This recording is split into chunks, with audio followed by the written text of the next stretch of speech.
Credit card వినియోగదారుల అన్ని బిల్లులను క్రెడిట్ కార్డ్ ద్వారా ఆన్లైన్లో కడతారా? అయితే మీరు జాగ్రత్తగా ఉండాల్సిందే. ఎందుకంటే మే 1 నుంచి క్రెడిట్ కార్డ్ లావాదేవీలపై 1% రుసుము వసూలు చేయాలని పలు బ్యాంకులు నిర్ణయించాయి.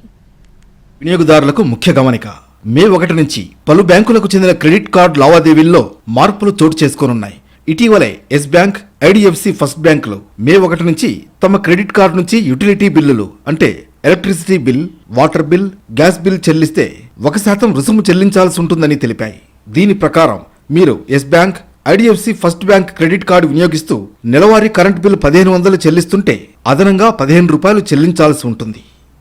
అయితే ఇక్కడ కూడా బ్యాంకులు ఉచిత లావాదేవీలకు కొంత లిమిట్ ప్రకటించాయి. వినియోగదారులు ఎస్ బ్యాంక్ క్రెడిట్ కార్డుపై 15,000, ఐడిఎఫ్సి ఫస్ట్ బ్యాంక్ క్రెడిట్ కార్డుపై 20,000 రూపాయల వరకు ఉచిత లావాదేవీలు జరుపుకోవచ్చు.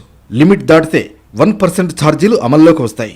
18% జీఎస్టీని సైతం చెల్లించాల్సి ఉంటుంది.